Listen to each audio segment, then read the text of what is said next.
Au début du protestantisme, Erasme de Rotterdam fait des recherches dans les écrits des pères de l'Église. Il retrouve les versets de la Bible que les pères citent dans leurs livres.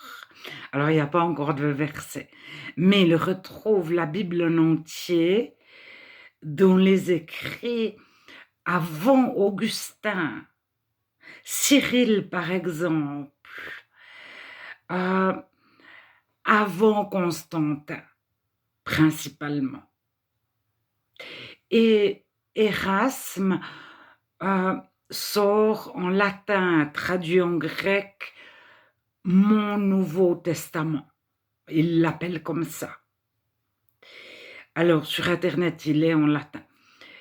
Et de ces années-là, tous les livres, tout ce qui était imprimé, portait la mention texte reçu. Et l'imprimeur du roi François Ier, qui s'appelait Robert Étienne, Robertus Stephanus. Donc il s'appelle Robert Étienne en français et Robertus Stephanus en latin. Et il reprendra des manuscrits de la Bible qu'on lui proposera, c'est-à-dire des Bibles entières qui étaient peut-être pas conservées en totalité, c'est-à-dire il manquait quelques pages. Mais on présente à Robert Étienne plus de 15 Bibles, et de ces 15 Bibles, de ces plus de 15 Bibles, Robert Étienne fait un mix, une compilation, il en prend un petit bout là, et il fait le texte reçu de 1545, je pense qu'il a commencé. L'année suivante, il refait la même chose avec d'autres manuscrits de la Bible. Et encore une autre fois, je ne sais pas combien de fois. Dans l'histoire, il sera gardé le texte reçu de Robert Étienne de 1550, qui n'a rien à voir avec les écrits d'Erasme ou les écrits d'Olivetan, c'est-à-dire des Vaudois, des chrétiens qui étaient là depuis le commencement et qui n'avaient rien à voir avec le Panthéon, le catholicisme, les religions d'État, les empereurs, etc., le protestantisme. Donc, ces Vaudois, ils ont des manuscrits qui ne découlent pas des empereurs. Ça s'appelle les vieilles latines. Mais ils sont au courant d'absolument tout. Ils ont une bibliothèque énorme et ils suivent les travaux d'Erasme. Et Erasme a certainement suivi les travaux d'Olivetan. Et après l'impression de la Bible d'Olivetan, Erasme modifiera 4 petites choses de sa Bible. Alors, j'en arrive à Robert Étienne, ce texte est gardé. En 1611, la Bible du roi Jacques est imprimée en anglais, la King James. Elle devient la Bible de référence des pays anglophones.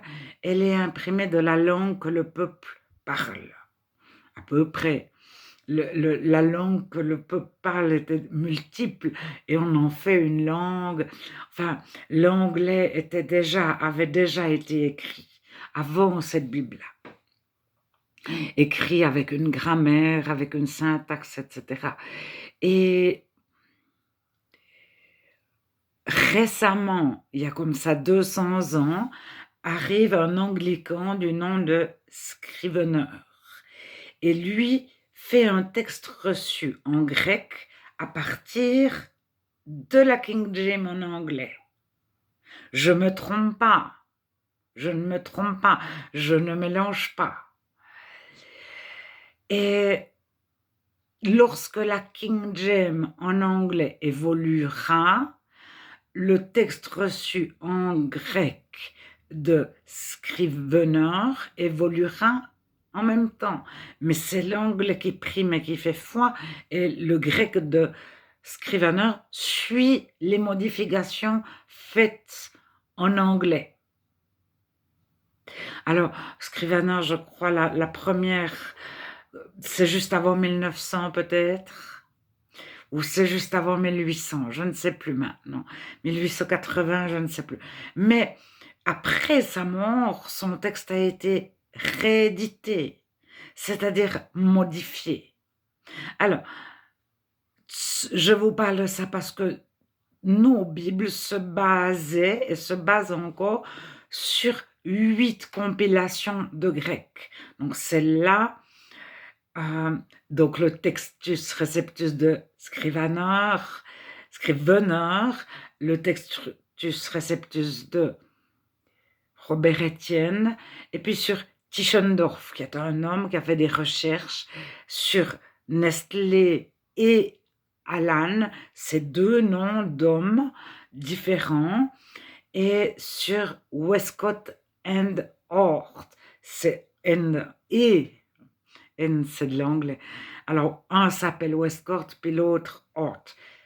Et aucun n'est chrétien. Alors, Scrivener, je ne sais pas s'il était chrétien. Robert Estienne a dû fuir à Genève sitôt qu'il avait imprimé sa Bible, sa dernière dans les années 1556-1558. Il s'enfuit à Genève, l'imprimeur du roi. Mais le roi aurait pu le protéger, comme il avait protégé Lefebvre d'Étaples, qui avait aussi traduit la Bible, aussi à partir de plusieurs manuscrits différents. Alors, il y a encore la Vulgate de Jérôme, qui part de la traduction en latin de Jérôme et qui a été modifiée plusieurs fois de l'histoire.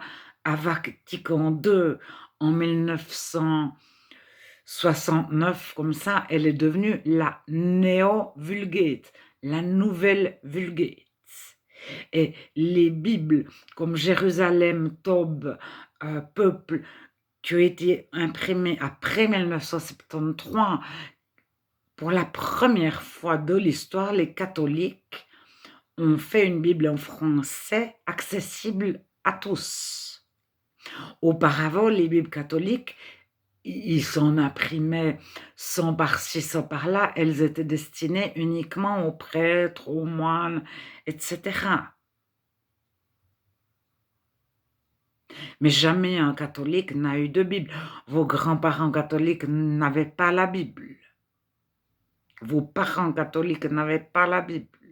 C'est très, très, très récemment, donc c'est à partir de 1973, et jusqu'à ce que les catholiques se mettent à lire la Bible, il faut quelques dizaines d'années.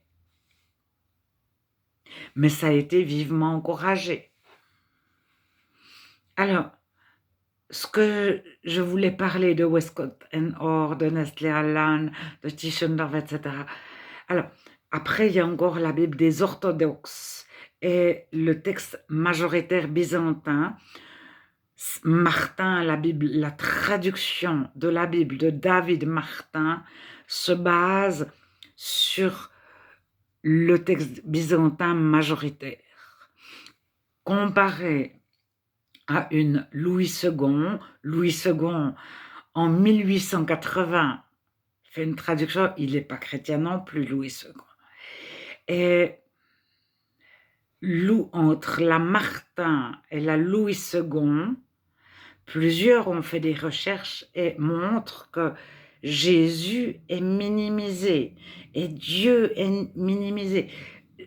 Jésus en tant que Dieu apparaît beaucoup plus de la Bible, traduction de David Martin, que de la Louis II. Louis II, Jésus est un philosophe-prophète, si c'est possible. Bien que comme beaucoup de personnes connaissaient la Bible, on enlève un mot ici et là.